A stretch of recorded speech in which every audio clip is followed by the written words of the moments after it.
all of you. Please post whatever your manifestation results. Please post it in the chat.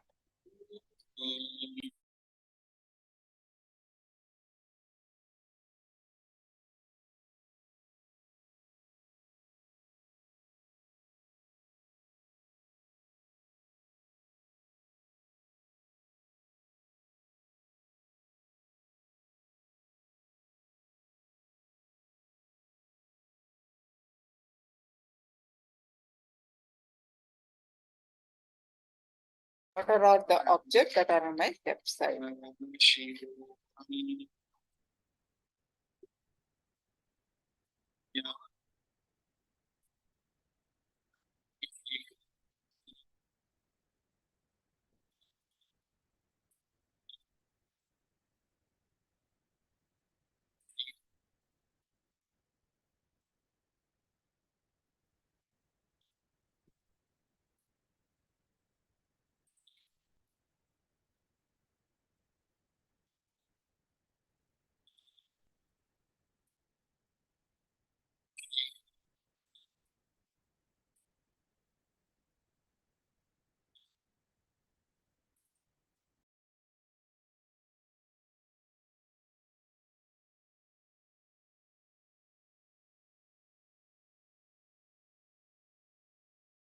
Five items, right? Five things.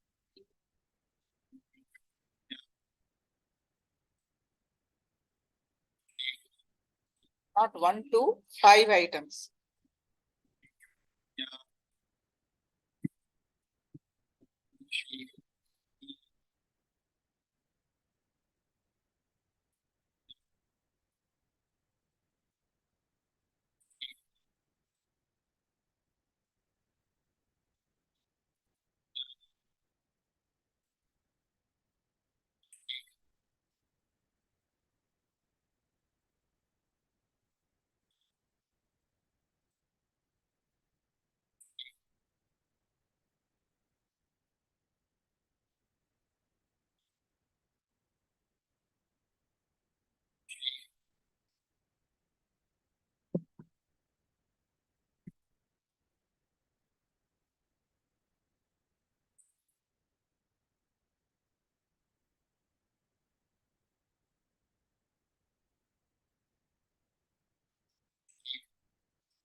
Yes. So I'm going to share.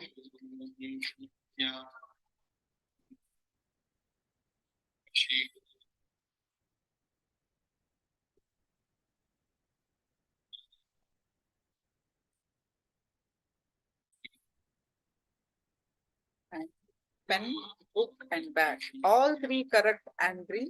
You wrote only three, but three are correct. Oh, sorry, two are correct. Two out of five are correct. There is no pen. A book is there and a bag is there. Book is there. Can you see the book? Book is there and a bag is there. Okay. Then using key and pen. There's no key and there's no pen. Flower, no flower. So Andrew manifested partial. Others yet to manifest next round.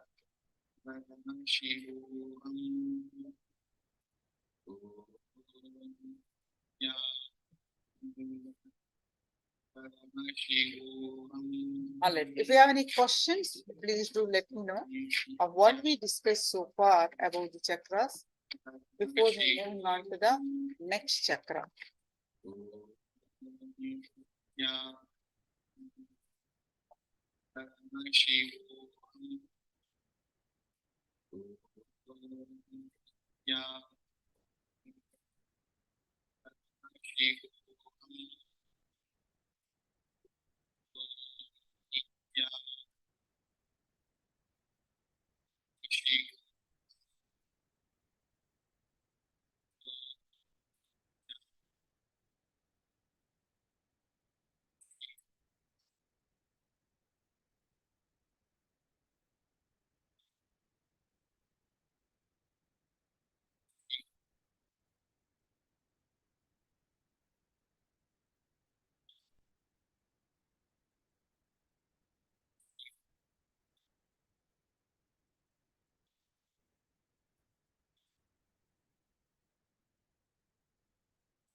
Next, we are going to learn about the Vishuddhi chakra.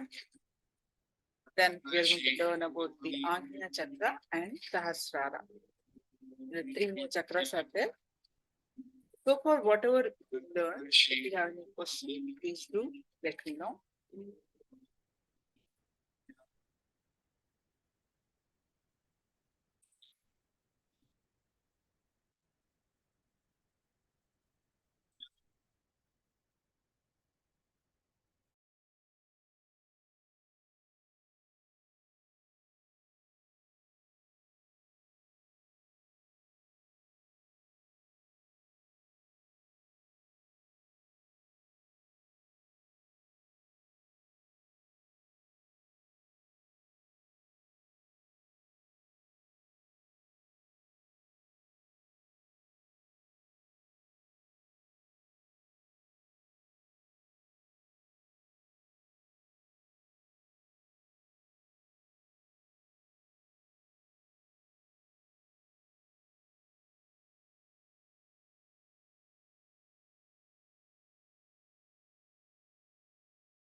Yes, let's start now our next chakra,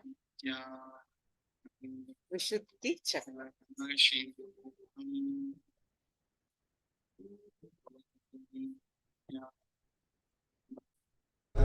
Paramashivoham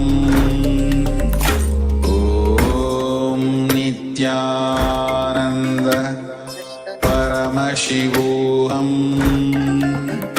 Om Nithyananda Paramashivoham Om Nithyananda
Om Nithyananda Paramashivoham Om Nithyananda Paramashivoham Om Nithyananda Paramashivoham Om Nithyananda Paramashivoham Om Nithyananda Paramashivoham Om Nithyananda Paramashivoham Om Nithyananda Paramashivoham Om Nithyananda Paramashivoham Om Nithyananda Paramashivoham Om Nithyananda Paramashivoham Om Nithyananda Paramashivoham Om Nithyananda Paramashivoham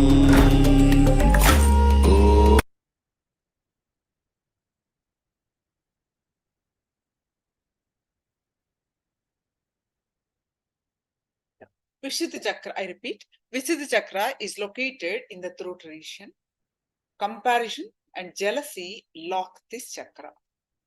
When we exhibit our individuality without worrying about others and express fully our Shakti, our capacity, uniqueness, and creativity, this chakra opens. Vishuddhi is the seat of our energy. When the Vishuddhi chakra is open, we tap into the cosmic energy continuously. The smell of jasmine helps awaken the Vishuddhi chakra.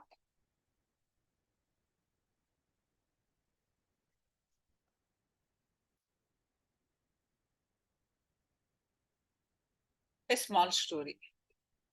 One man was part of a music group that gave live shows all over the world. In one particular show, he decided to wear a black wig while singing few songs and a red wig while singing the other songs. He alternated the wigs and finished the first half of the program. During the intermission, the show director came up to him in the dressing room and told him, "Sir, we request you to wear only the red wig for the remaining part of the show." The man was surprised and asked him why. The director replied, "The people like the red-haired singer's voice a lot better than the black-haired singer."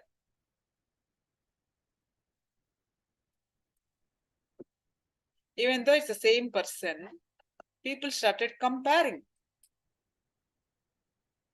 We are so busy comparing all the time that we never see the things as they are.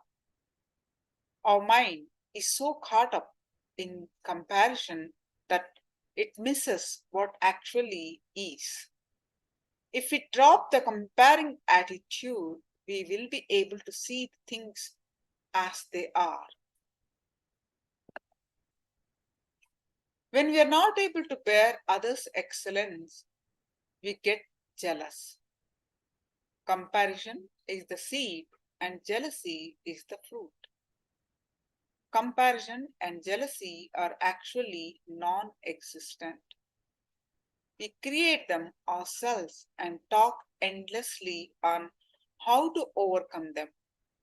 This concept can be clearly understood by looking into the very name of this chakra, that is Vishuddhi. Shuddhi means pure. Ashuddhi means impure. Vishuddhi means beyond both pure and impure. The name, therefore, suggests that the chakra can never get impure and hence never needs to be cleansed. Comparison is like a shadow without an object. There is no basis for the concept of comparison. All points of comparison can be brought under the major heads of money, status, beauty, and knowledge. Most of us get envious of others who are the most materially affluent than us. When our neighbor gets a new refrigerator, the temperature in our house goes up. When a colleague buys a more expensive car, our own car, till then perfectly usable, suddenly becomes a junkable heap. Material possessions lead to greed to possess more and more, greed, and ultimately to great suffering. Ramana says, Ramana Maharshi is a great enlightened master from India. He says, the universe can fulfill the needs of the entire world, but not the wants of one man. Our wants never cease. Swamiji says, when we come into this world, we bring with us all the Shakti, the energy needed for our lifetime. God does not send us empty handed, but acquisition is the goal for most of us, not enjoyment. We keep moving like rats on a treadmill, not quite knowing where we are going. Performing well has nothing to do with how good you are and how joyfully you do your job. Sadly, it is measured by much better you are than the next person. You are ranked. The moment you are ranked, only one person can be number one, the rest are idiots. There is no true, this is so true in schools and colleges. When learning needs to be joyful, ranking damages the very core of learning and makes it drudgery. Far more perniciously, it robs us of our self respect by comparing us with others. A man was leading in a 100-meter race. After running 200 meters, he looked back and saw that the rest are after him and he ran on. After 500 meters, he looked back again and was happy that he was still leading and ran on. Every few meters, he did the same thing and finally lost the race. If the man had not looked back and concentrated only on running faster, he would have won the race in a much shorter span of time. In countries like India, Korea, and Japan, hundreds of young students commit suicide because they cannot cope with the rigors of examination and ranking. As we graduate from schools that compare us with each other, we enter even worse environments, our workplaces. The ranking and evaluations continue. Sadly, in this rat race, even if you win, you still are a rat.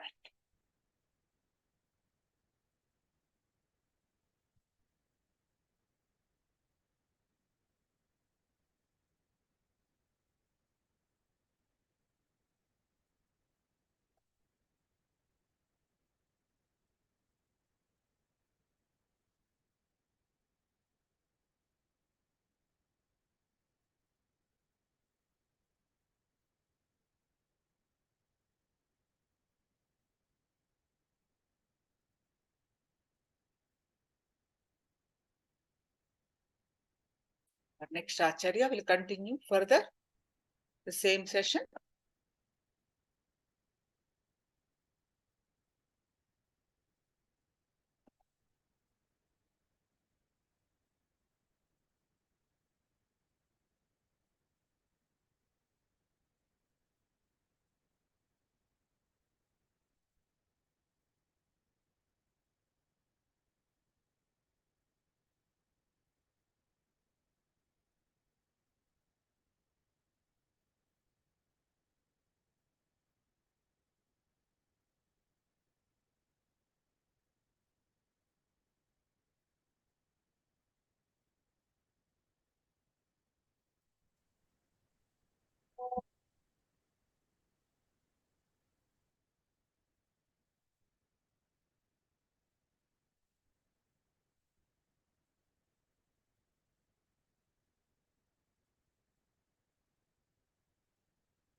Yes, Nityanam everyone. We will begin with the Sadguru Vandanam and then we will continue the session.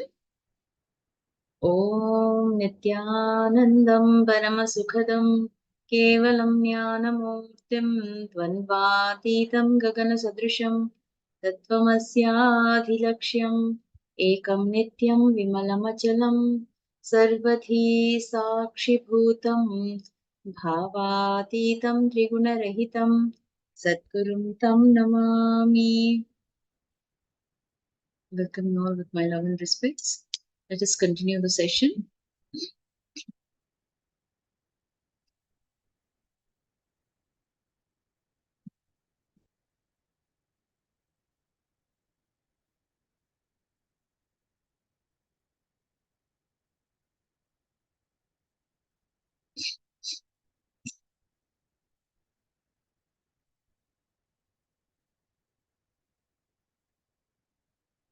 So we were looking at how we continuously compare ourselves with others and miss the reality, looking at the reality. So here we're looking at a few examples in the form of short stories. So now we will be looking at another small story to understand how we emulate others.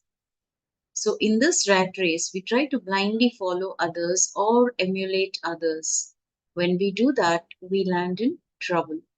A small story. A man was once driving along a dark village road. He decided to follow the car in front of him to play it safe. Suddenly, the car ahead of him stopped and he crashed into it. Why didn't you signal that you were going to stop? He screamed. Inside my own garage, yelled back the driver. It helps to know that each one's path is different.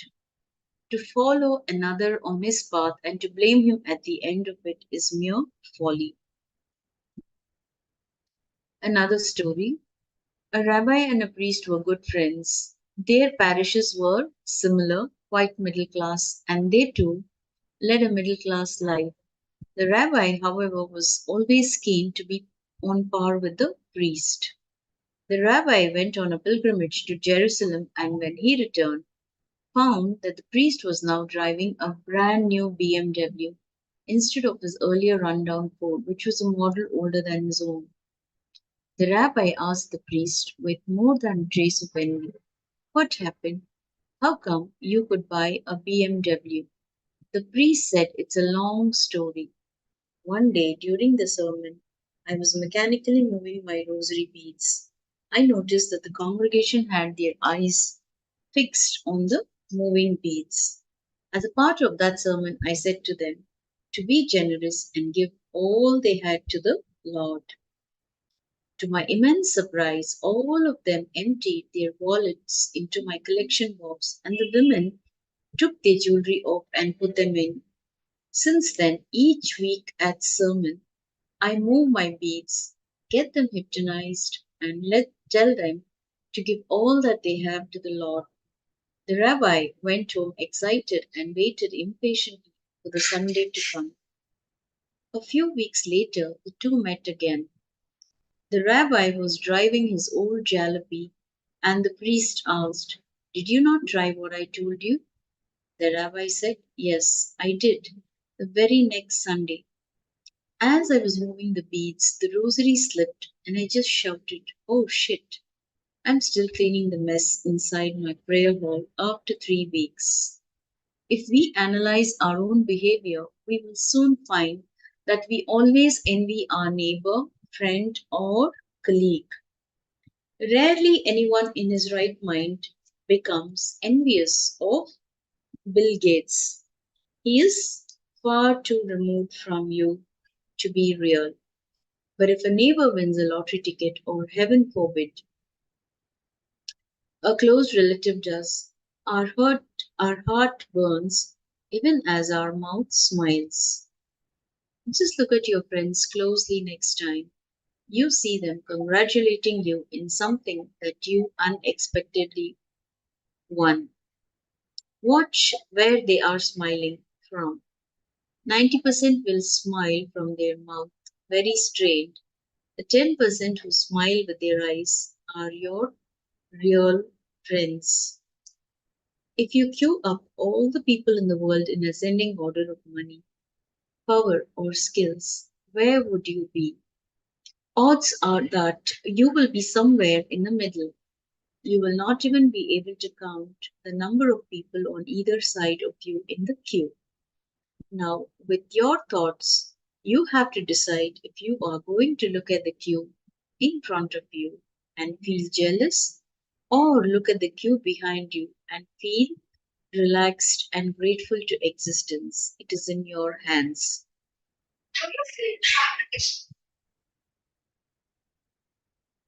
So, let us understand that we are all unique. We need to realize that each one of us is unique. God is not an artist, not a machinist. He sculpts every one of us with his own hands, lovingly, uniquely. Therefore, each one of us is different.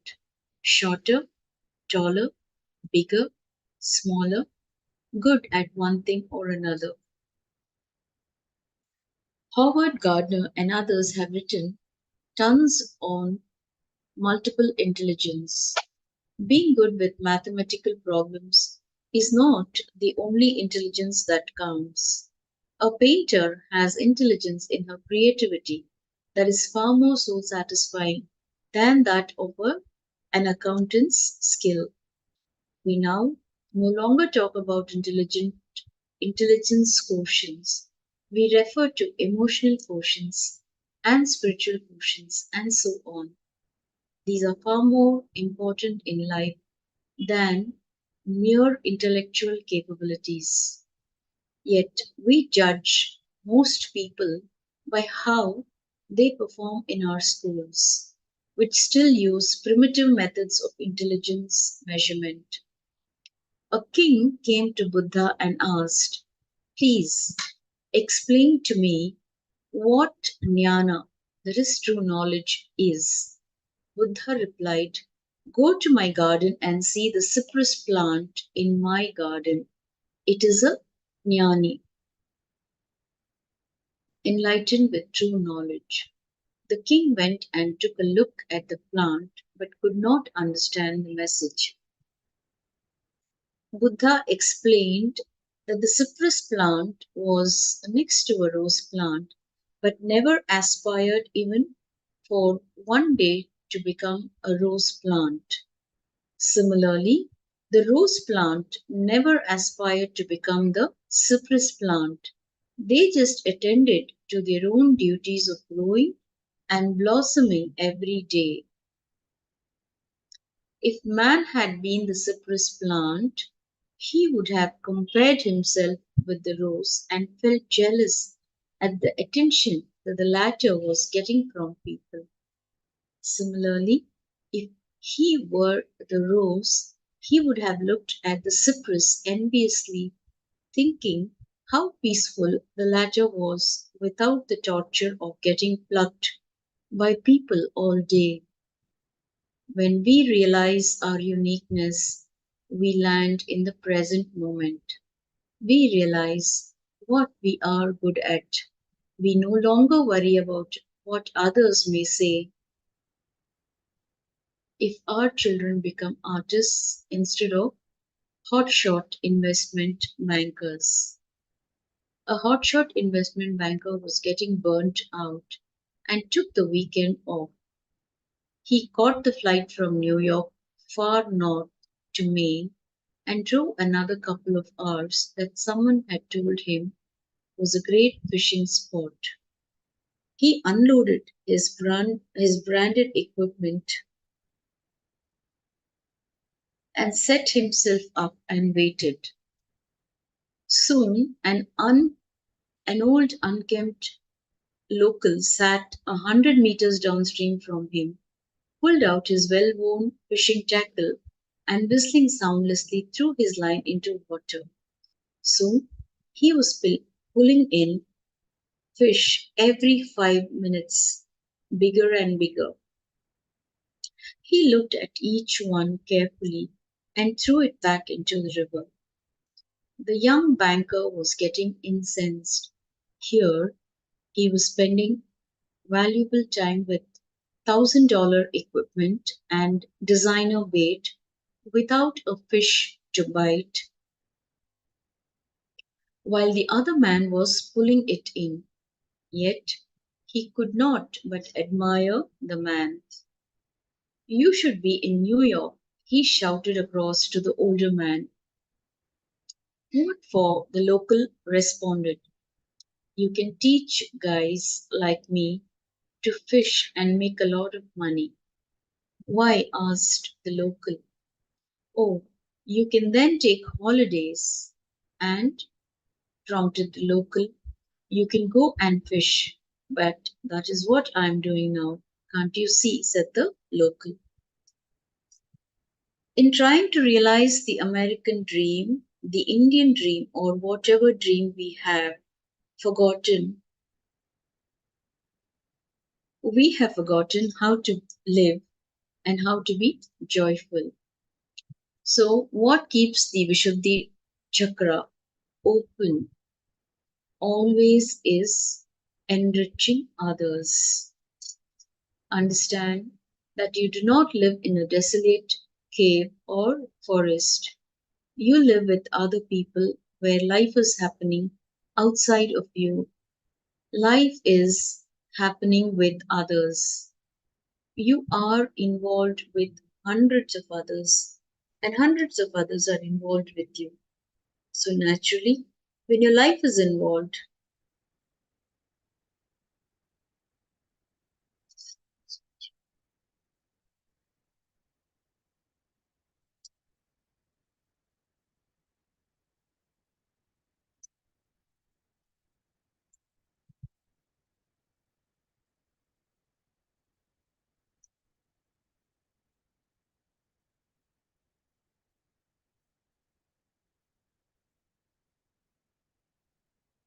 when your life is involved with so many people for any transformation that you want in your life, you have to work and transform other lives as well. Otherwise, you may sit and continuously meditate for days or months and raise yourself to a very high level of joy and bliss. But the moment you come back to your house, your spouse can bring you down in less than 10 minutes. 10 minutes is more than enough. A look, a word, or even just a call is enough. Only when you enrich others can your life go through any transformation. Taking responsibility for others does not mean that you will accept everybody's non integrity or inauthenticity and take the blame for it. No, it means that you will commit to inspire and empower everyone to experience the four powers in their inner space. The way to open the Vishuddhi chakra forever is to constantly give to others what you want for yourself. If you want a job for yourself, help others find a job. If you want great relationships, constantly enrich others to have great relationships. Comparison happens only when you feel that you do not have the ability to create what you want in life. When you keep giving and creating for others, suddenly you will realize that you are the one who is manifesting for others and you have the ability to manifest for yourself. When you constantly give to others, the cosmos will give to you. This is what Swamiji says about enriching. Whenever you think others are separate and you are separate, this is the basic law of life. What you have about you, that same only you will have for others. If you give up on you, I guarantee that you will give up on others. If you don't give up on others, you won't give up on you. Whenever I felt in my life, others are my extension and handled the situation, I was successful. In my life, I have every character, every possible characters. I have all combination. I see all of them. I deal with all of them. But I tell you, whenever I handled the situation with clarity, others are only my extension. I was successful in every moment, in every interaction. Whenever I remember others are only my extension, what I am doing with others is what I am doing with me. I was successful.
Yes, let's continue. So, how many of you want success in everything you do in life?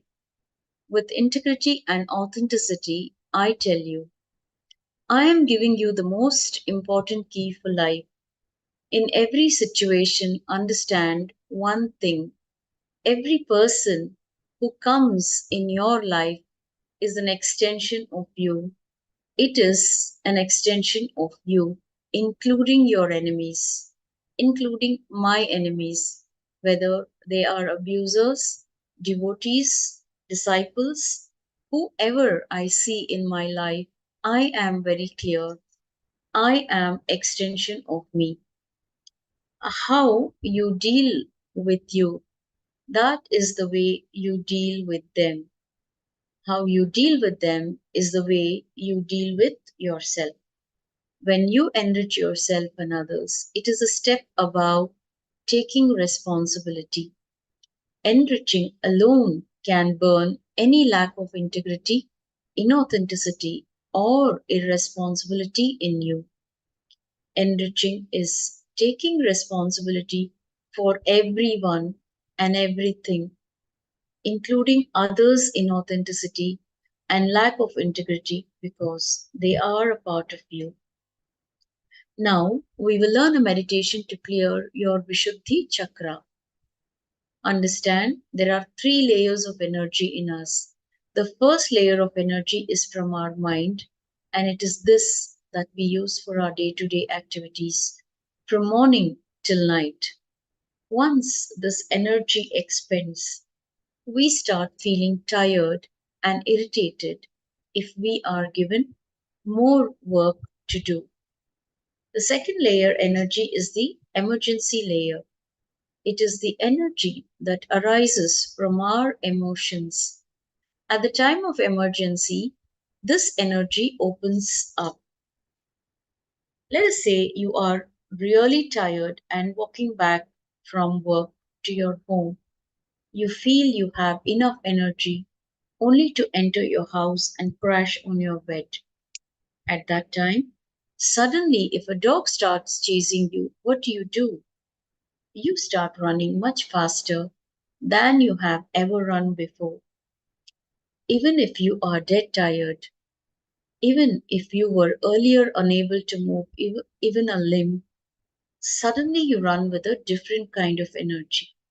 This is the emergency energy that arises out of emotion. The third layer of energy is the being level energy. This is an infinite source of energy within you, which you don't use at all. This energy layer can be opened and experienced by deep meditation, whether you accept it or not. You are in connection with all these three layers of energy. This Vishuddhi chakra holds in it the key to these higher energy levels. Now we will work on a meditation process that will help you to express the extraordinary physical energy in you. Now, all of you are feeling almost tired. You either want to eat or lie down, but I can make you run now at least for half an hour and I will show you. Just by concentrating on the throat center, Vishuddhi, activating the throat center, intense energy can be unleashed in your system, which can be physically experienced. I will show you step by step how bringing your awareness on your throat center awakens deeper layers of energy. Even physically, you can experience the deeper layers of your energy. This meditation is called the Shakti Sagara meditation. The key to this meditation is to keep the mind fixed on the Vishuddhi while the body moves. So, this meditation is mentioned in the Shiva Sutras in the Vijnana Bhairava Tantra, verse 111. Brantva prantva sharirena tvaritam bhuvi patanat shobha shakti viramena paras samjayate dasha.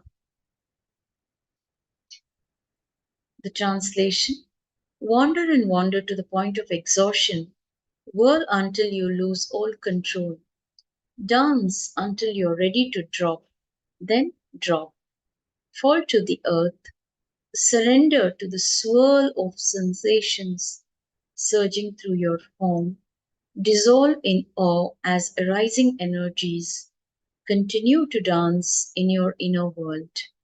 Beyond motion and commotion, become the body of ecstasy. The Vishuddhi chakra is near the cervical ganglion that can stimulate the adrenaline gland. Attention in this area produces adrenaline, which is the source of short term energy and also gives energy in danger situations. The Shakti Sagara meditation is based on a phenomenon called runner's high that happens in marathon runners. The body has two systems that have to be in balance: the adrenaline producing system, which is stress, which is directly related to stress, and the happiness hormones when the endorphins secrete, that is the happiness hormones. In this meditation, the entire body is moved vigorously till the body uses up all the adrenaline. Suddenly, when all the adrenaline is stopped, the happiness hormones are in excess and they create an ecstatic feeling. The Shakti Sagara meditation. So, we will just go through the steps now and then you will be doing the meditation. So, you need to stand with your eyes closed and focus on your Vishuddhi chakra. Stand behind a chair or some support and hold it if required, and start walking very slowly. So you will be standing in one position and you will be walking, standing in the same position. So you will start moving your hands and legs or completely putting your awareness on the throat. First, you will move your hands and then you will move your legs, and then you will move both your hands and legs slowly. When you are established in the throat center, you will see how the deeper layers of your energy are released. Now, start increasing your pace very gradually. Keep walking faster and faster in the same spot. Push your limits only to the extent that you can with no discomfort. Don't overexert yourself at any time. At all times, focus on the Vishuddhi. You will be able to feel the energy coming from it. The important thing is never to slow down at any point in time. Try to jog faster than what you are jogging, but never slow. Stop after 20 minutes. For the next 10 minutes, sit down quietly wherever you are. Keep your eyes closed and focus on the Vishuddhi. You will absorb the energy that is generated during the movement. When you do this, the cosmic energy enters through the Vishuddhi chakra and becomes a tremendous source of energy to you. While doing this meditation, you may wear your mala around your neck. It will serve to store the energy that you create during the meditation. So you need to stand up for this, tie your eye bands.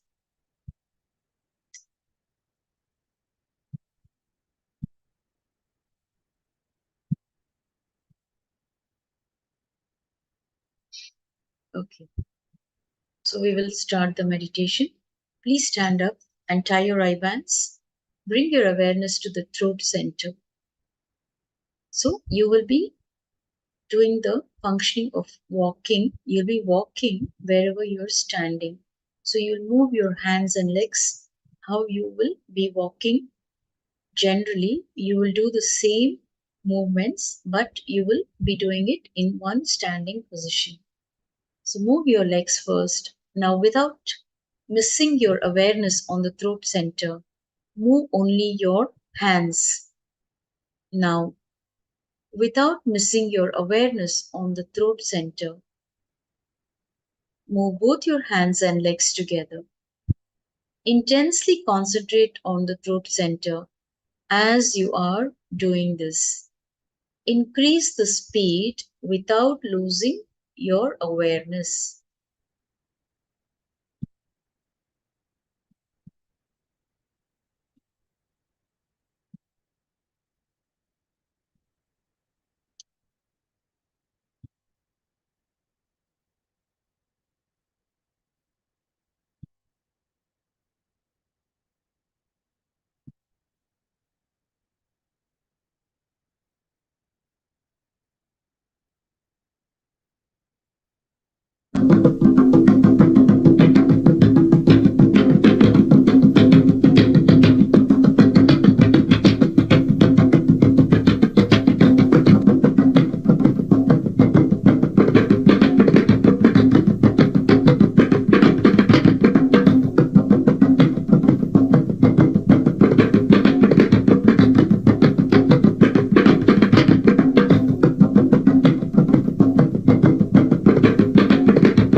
Yes, you can stop. You can stop the movements now and sit down wherever you are. Continue to keep your eyes closed and focus on your Vishuddhi chakra. You will absorb the energy that is generated during the movement. When you do this, the cosmic energy enters through the Vishuddhi chakra and becomes a tremendous source of energy to you. While doing this meditation, you may wear your mala. If you have a Rudraksha mala, you can wear it around your neck. It will serve to store the energy that you create during the meditation. So sit down quietly wherever you are with your eyes closed and keep your focus on your Vishuddhi chakra.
can relax slowly, very slowly. You can open your eyes.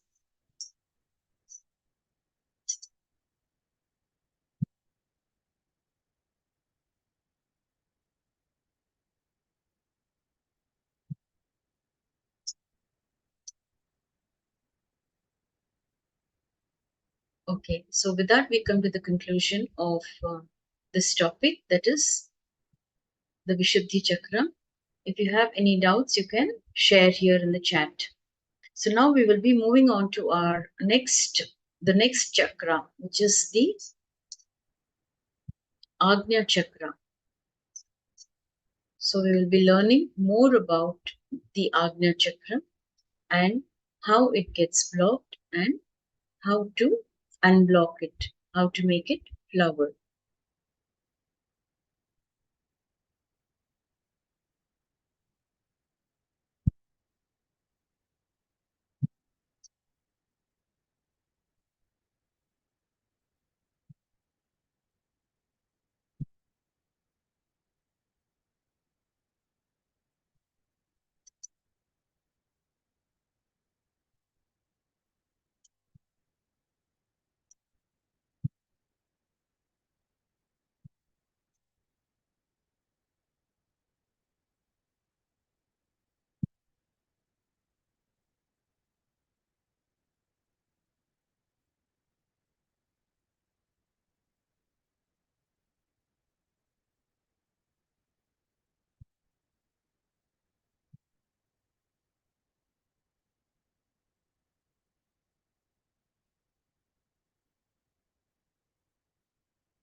Yes. So the location of the Agnya Chakra is between your eyebrows. It is located between your eyebrows. And how does it get blocked? It is blocked by ego and arrogance. How do we clear it, or how do we open it? So when you do the third eye meditation, this chakra opens. Going past all identities keeps it alive. One way to go past identities is to experience the state of Advaita. Enriching others makes this happen. So, what is ego?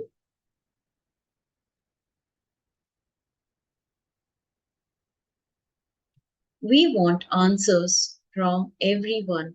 Most of us think that ego means that we need to have an inflated idea about ourselves.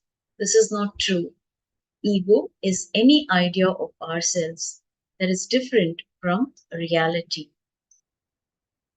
A small story.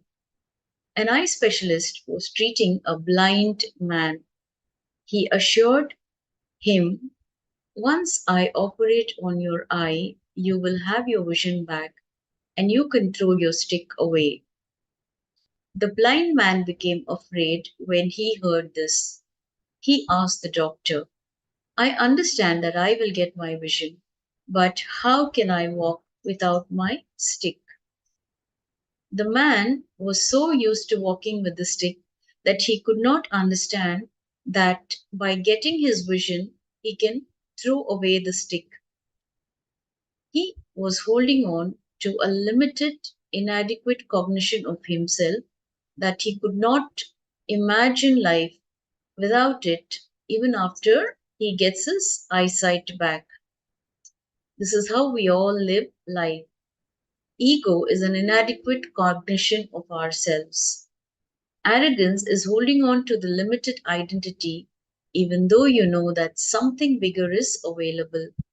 Ego and identity are very closely related to each other. So, The question, who are you or who am I, is what we have asked ourselves ever since we existed. So now, let us do a short experiment. Close your eyes and ask yourself, who am I right now? So let's just take a few minutes. Ask yourself, what am I right now? Close your eyes and ask yourself, what am I right now? We'll just take less than a minute.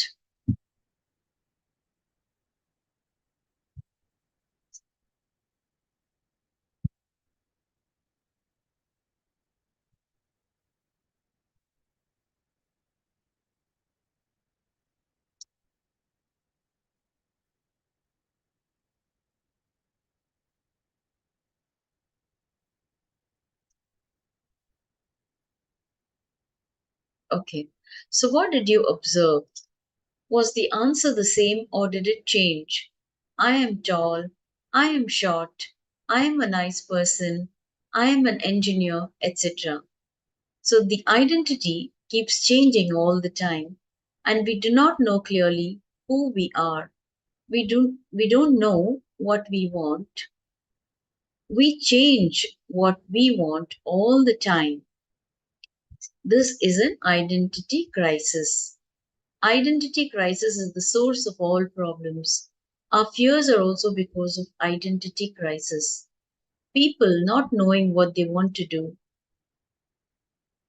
Many of us wait for a long time to ask ourselves about our identity.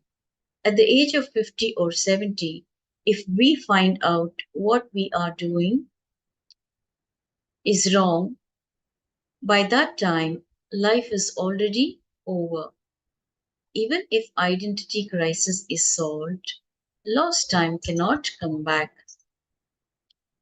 Loss of identity is a bigger loss than any business loss. In fact, the identity crisis is what makes you lose your enlightenment. Any idea of ourselves that is not the highest identity is loss of enlightenment. Identity confusion also does not allow first glimpse to happen.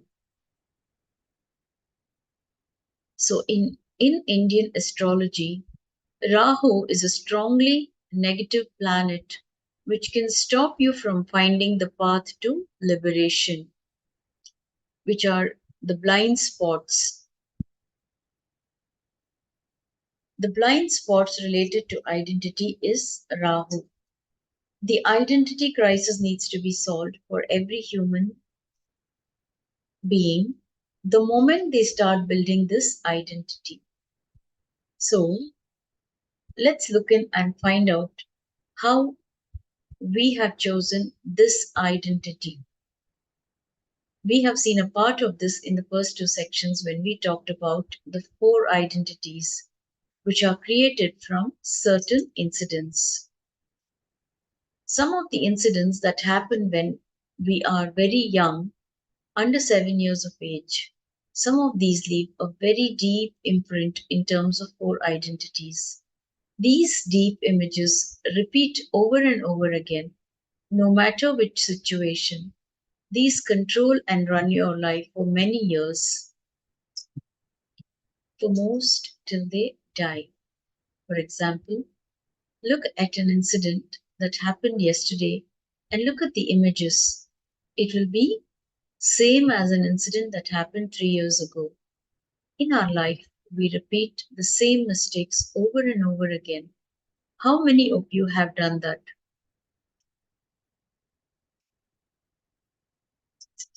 Why do we repeat mistakes? This is due to having some cognition about ourselves and the world.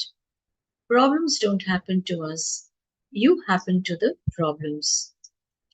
Now, how do we identify our root pattern and complete with it? This is a very interesting part. Now, quickly settle down Just relax. Look in, look within you. Go to the earliest moment in your life where you felt really cornered, shattered, and powerless as a child. Go to the earliest moment in your life where you felt really cornered, shattered, and powerless as a child. Now, relive the whole incident and find the root thought pattern. Relive the whole incident and find the root thought pattern.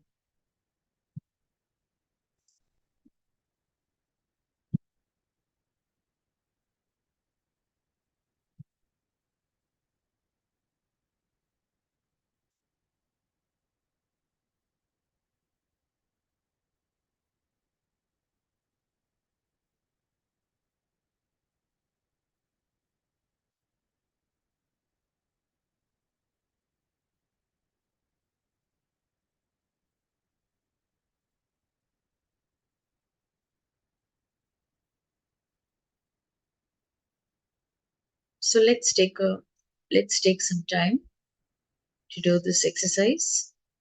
Go to the earliest moment in your life where you felt really cornered, shattered, and powerless as a child. Now, once you identify the incident, go deep into it. Go deep into the experience that you had. Now, relive the whole incident and find the root thought pattern.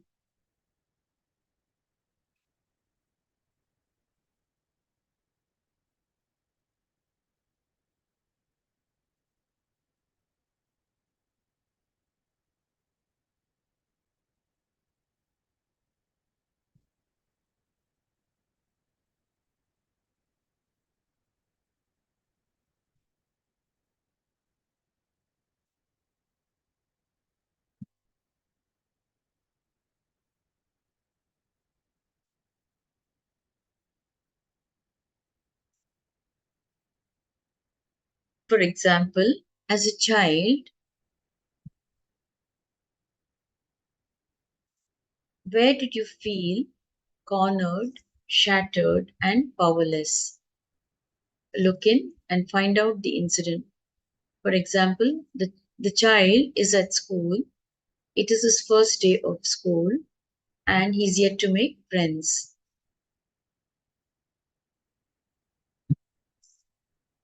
He sees what is happening around him.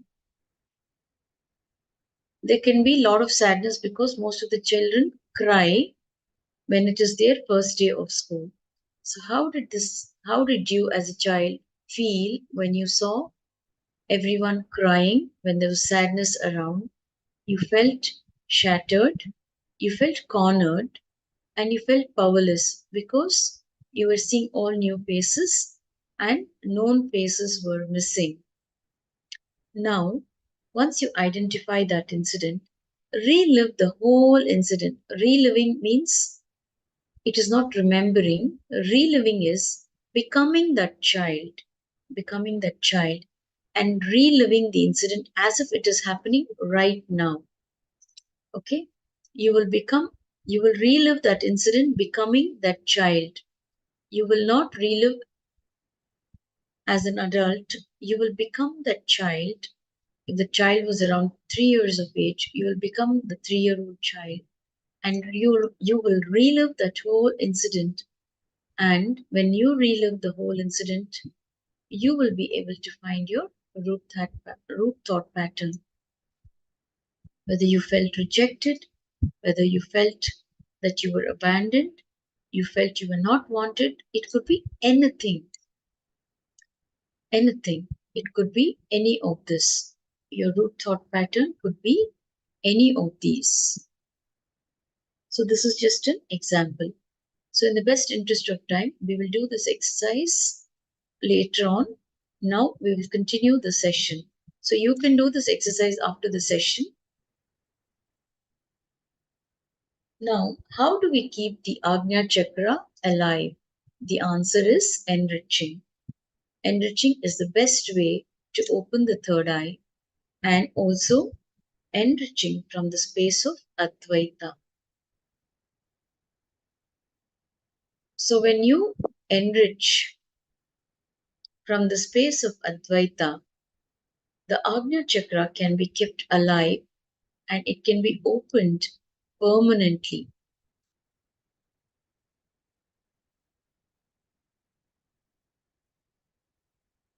So this helps you in going beyond your identities. In the earlier section, we talked about aligning our identities. Here, we are just replacing one identity with the other. Still, these are just ideas about ourselves. Any idea we carry about ourselves is still lower than the ultimate idea that we're all divine, unlimited beings.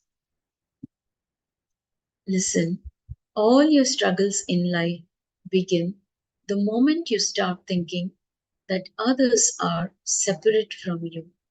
Understand, there is no one called other in your life. The other is only the forgotten and disowned parts of you. Your struggles with others are nothing but your struggle with the forgotten side of you.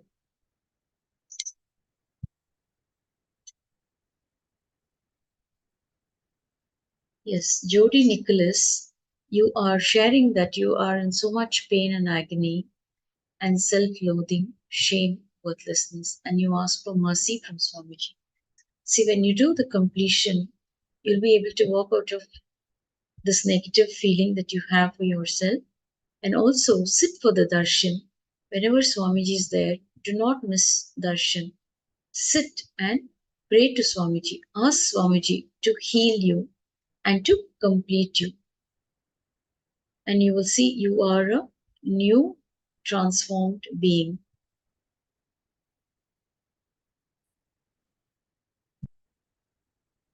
When you enrich others, you are naturally enriching the neglected side of your own being. The more you enrich others, the more you enrich yourself. Above all, you wake up to the truth that everyone and everything is a part of you. So, the truth and reality. If you understand whether I know it or not, truth is truth. Whether you know it or not, I am whole. Aham Brahmasmi is the truth. If your cognition thinking is based on this truth, you are complete with life.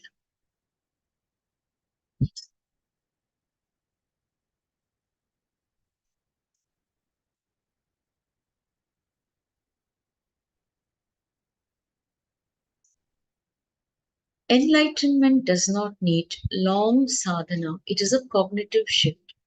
Whether my business deal or my office deal or the team with which I am working, or my father or my mother, everything is my extension. If they're all not in tune with me, fighting with me, many part of me is still fighting with me. Let me enrich them to integrate with me. Automatically, my parts will get integrated with me. Advaita is not the philosophy to be studied, it is the philosophy to be lived. It can directly make you a better CEO, a better administrator, a better being, or a better spouse. Whatever you are doing, it can lead you to your peak possibility. It can make you a better negotiator, a lawyer, and a better doctor. Treating everyone as part of you is enriching, that is completion with life. Realizing people, situation is extension of you is completing with life. I am redefining enriching. Enriching is nothing but being established in the truth, living and reasoning from truth. People and situations. Everything is life is Everything in life is an extension of you. Living and responding from this truth is enriching. So, if it is you, will you give up? The answer is no. If it is you, how will you handle? Handle in the same way every person and every situation. That is enriching. Enriching is you taking responsibility with integrity and authenticity that you are committed to this truth of realizing people and situations and everything in your life is extension of you. Living and responding from this truth is enriching. For now, Advaita may only be an idea for you. In the Inner Awakening program, Swamiji will make Advaita an experience for you. Only when it becomes an experience for you can you begin to understand its power. Enriching and completion are two sides of the same coin. All of us have incompletions. Some incompletions are conscious and some are unconscious. In fact, we have 10 times more unconscious incompletions. All these incompletions are identities that we are carrying. To go past these identities, we have to complete them. If the identities are conscious, we can complete with them using the regular techniques. If they are unconscious, how can we complete them?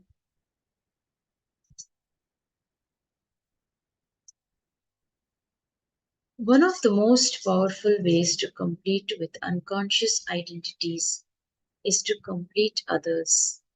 The truth is that we are all in Advaita, in the space of oneness. Others are a forgotten part of ourselves.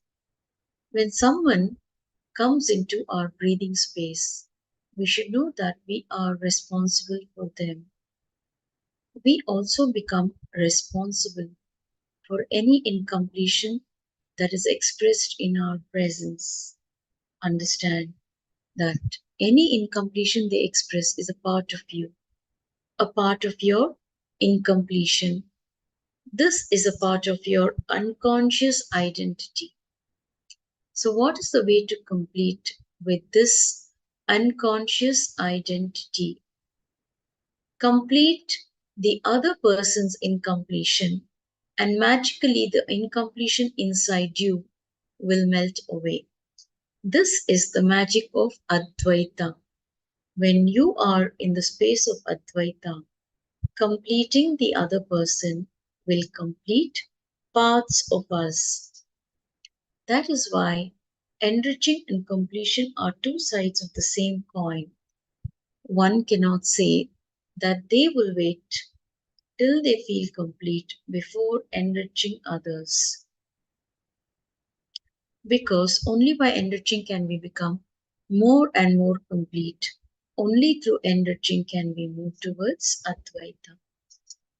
If your thought process is not constantly centered on what you gain or lose, but what others gain or lose, it is Tyaga. Just decide, I will think for welfare of others. Always, it is not such that others' gain is your loss. It is not that you need to lose for others to gain. It is a sad approach. Start with this word. Let me think of welfare of others.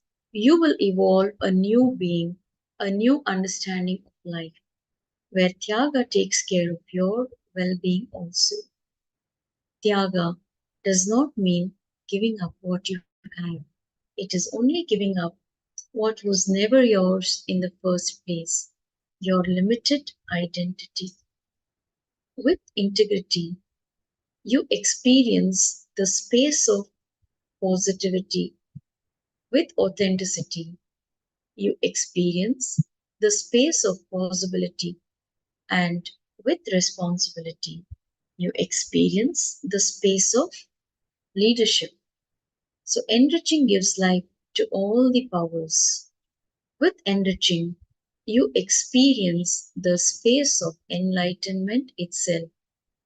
Enlightened living is nothing but harnessing all your inner powers and using them to enrich yourself and others. So, the power of living includes all the other powers in it. So, now we will be doing the third eye meditation. So, this third eye meditation is mentioned in the Shiva Sutras. We have the Vedic reference mentioned in the Shiva Sutras. From the Vijnana Bhairava Tantra, verse 31. Taya Puryasu Murdhantam Bhagdva